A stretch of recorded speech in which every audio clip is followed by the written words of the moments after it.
Yun mga tol. So, mapagpaalam gabi sa ating lahat. So, kakauwi lang namin mga tol. Pagkarating lang namin dito sa aming tahanan. Inabutan talaga kami ng ulan. Grabe, sobrang lakas ng ulan. Parang may bagyo. At ang lakas pa ng hangin. So, galing kami doon kay kanila bibi. Inihatid namin doon. So, pagka-uwi namin, ito, nabutan kami ng ulan. Grabe. Yung asawa ko ay basag-basa talaga sa ulan nito. Sa sobrang layo ng tahanan ni bibi. So, hindi na ako nakapag-video doon sa kanila pag-alis namin para din sa safety nila. Update lang ako dito sa bahay dahil nakatauwi kasi namin. Grabe yung ulan mo tol, sobrang lakas. Ano?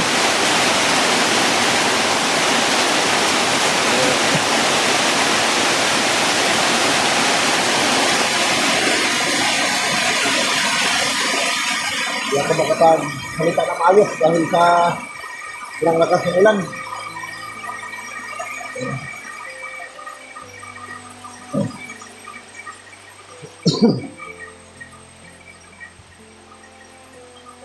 Nandito ako sa labas ng bahay mga tol. Buti na lang ay nalagyan na namin to ng bubong dito sa itaas. Unti-unti na matutupad ng asawa ko yung pangarap niyang tindahan. So, kulang na lang ng bubong at saka dito. Ayong yero. Grabe. Lakas ng ulan.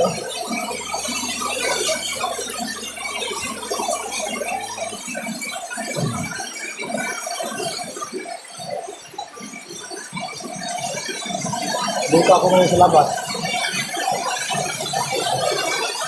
Kung pinakagustuhan ko ngayon ay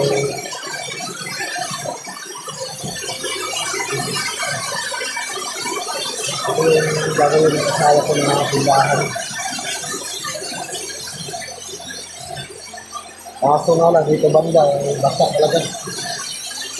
Ilang pa kasi ng bubong.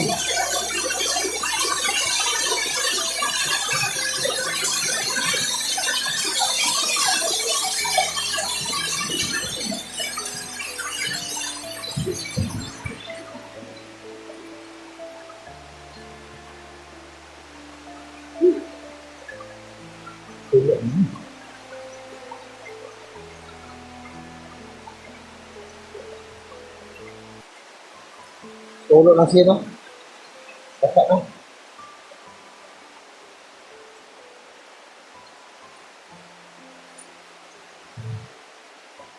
Problema ngayon kasi pag lumakas yung ulan, basa dito.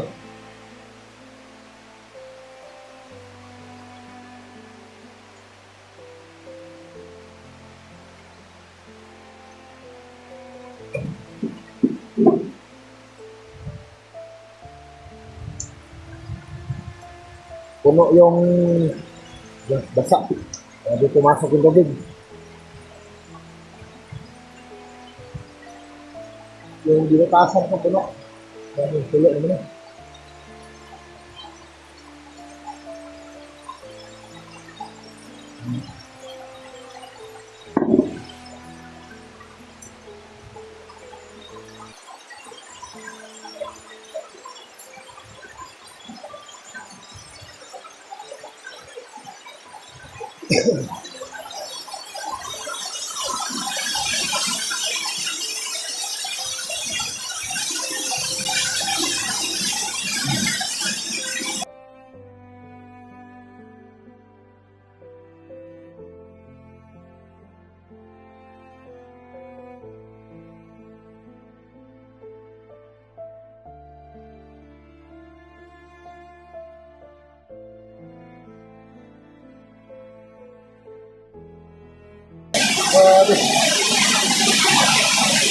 Nakapagod na biyahe.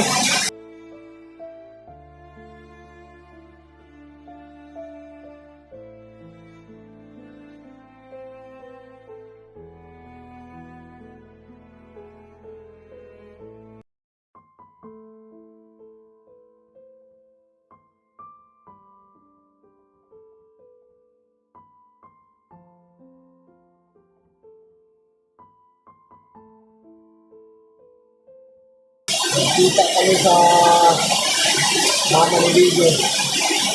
Sabi kami ulit. Grabe. Sobrang tuwa talaga. Mama ni Video. Kita niya, kanyang anak.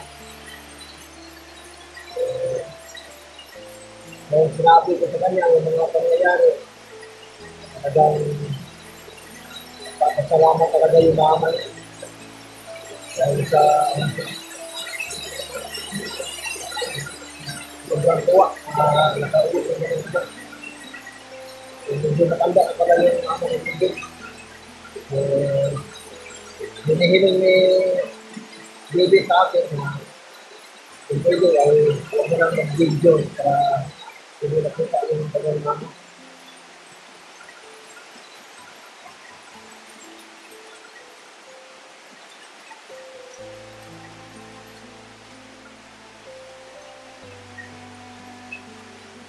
Grabe yung ulan mga tol, grabe yung sobrang lakas talaga. Hindi pa ako matutulog ngayon. Kailangan ko munang dito sa bahay dahil tumutulog na yung bubong ko. Babasa yung banda sa mga ano ko. Pupuntahan kasi kulang kasi na bubong yung na-short sa bubong. Dito sa may kwarto ko, okay lang dahil hindi man kami nabasa dahil banda. Kung hindi ako makapagsalita ng mga ayos natin, grabe, sobrang lakas ng ulan.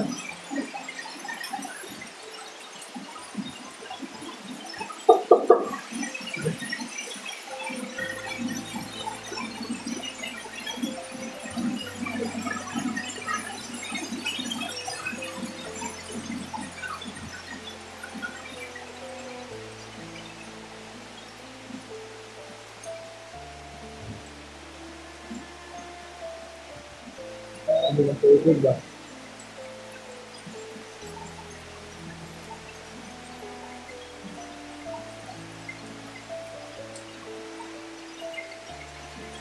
Tapos sinasakit yung ulo ko sa biyahe. Tapos basa ko ng ulan.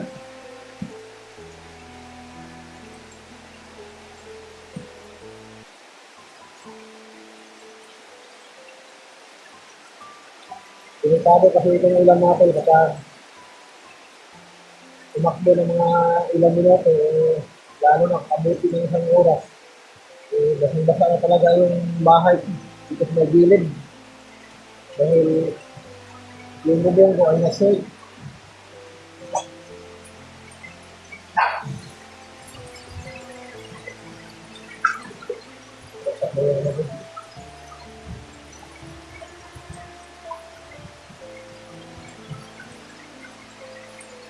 Kaya pasok yung tubig. Ito yung problema ko sa bahay. Kasi kulang ng ano, yung bubong ba. Pumapasok dito sa loob yung ulan. Hindi talaga.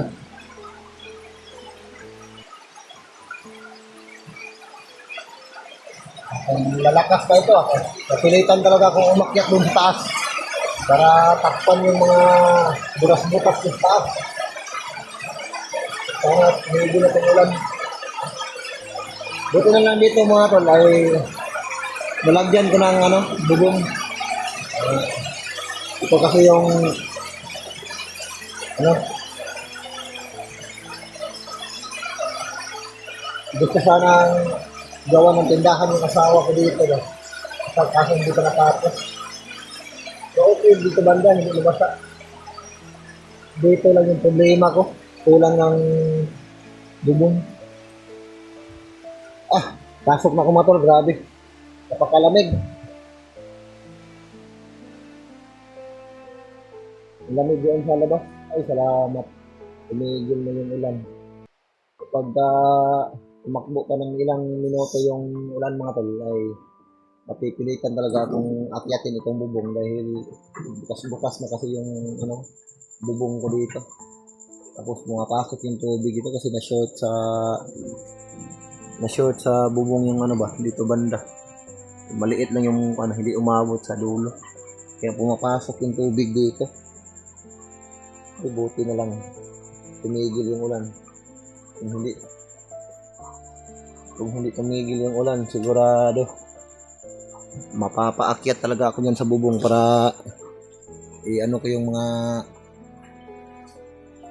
pan.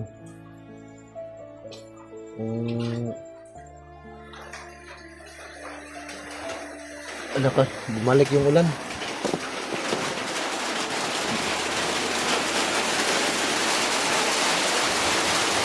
Ay, ako. Sobrang lamig.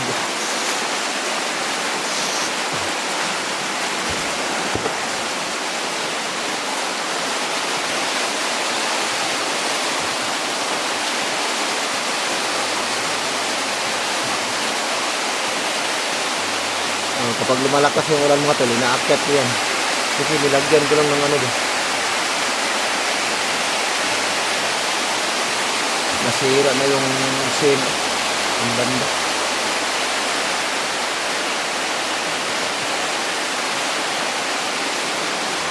Ano, nabasa niya doon.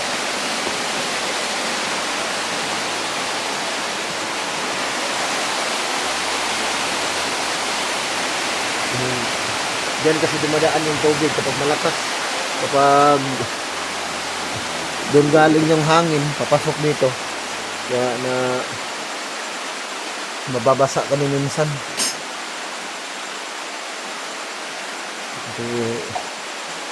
Kasi yung kulang dyan banda. Na-short yung bubong ko dyan.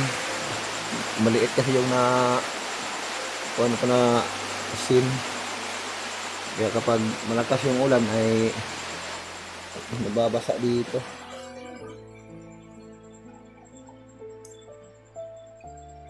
Sana ay hindi na lumakas itong ulan mga tol. Kung malakas talaga ito ay mapipilitan talaga akong akyatin yung bubong. Tumutulog na pala dito. Diyan galing. Kung lalakas pa itong ulan na ito, mapipilitan akong akyatin yan para takpan yung butas dyan. Pero kapag mahina lang yung ulan, eh, hindi naman siya tumutulok. Yun lang kung malakas sigurado. Basa kami dito. Dito lang banda yung mabasa. Pumapasok yung tubig dito. Kasi kulang ng bubong. Oh.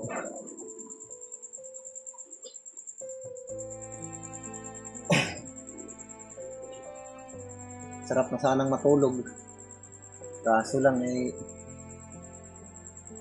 lakas talaga ng ulan pag uwi namin. Galing kami doon sa bahay nila Bigo. Pag uwi namin kanina, medyo makulimlim na yung kalangitan. Kaya hanggang sa pagdating namin dito ay basa talaga kami sa ulan.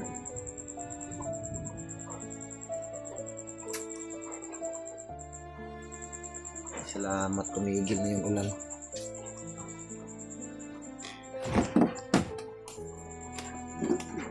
Ito yung problema ko dito banda.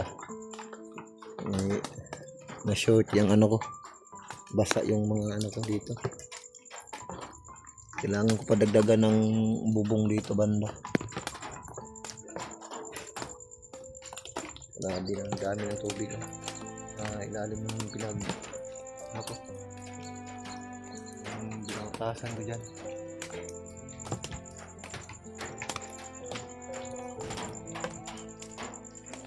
Maganda dito mga tol sa tahanan ko ngayon ay hindi ka na matatakot dito dahil yung mga bahay na dati walang tao ay ngayon may mga tumitira na. So marami na akong kapitbahay dito sa ngayon.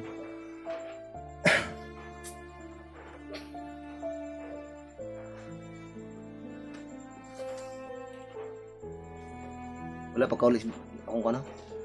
Wala pagkaulis baby na. Yung kapatid ko na lalaki mga tol, yung palayaw din niya ay bibi din. Yung bunso naming kapatid na nagtatrabaho ay dito siya umuwi sa akin. O kapag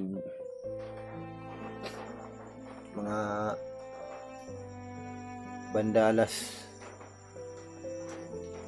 alas 9, maya-maya nandun na yun, makakauwi na yun.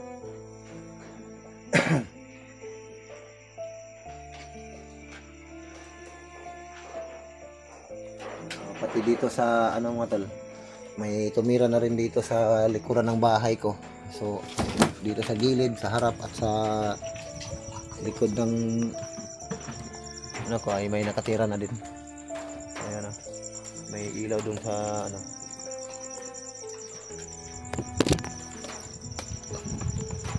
doon banda. Yung nakatira na doon.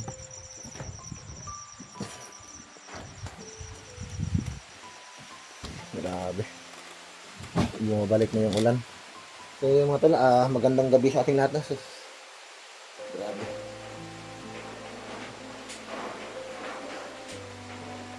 Hindi ako makapagsalita ng maayos ito dahil napakaingay ng bubuk sa tulo ng ulan. So maraming salamat sa inyo mga tol, sa patuloy niyo pong pagsuporta sa akin. At sa nag-abot ng blessings para sa asawa ko at sa kay Bibi, yung bata na babae na nailigtas ko, ay ako po ay lubos nagpapasalamat sa pagbibigay niyo po ng biyaya po. So ulitin ko, magandang gabi sa ating lahat at maraming salamat. God bless po sa ating lahat po mga tol. Ingat po kayo.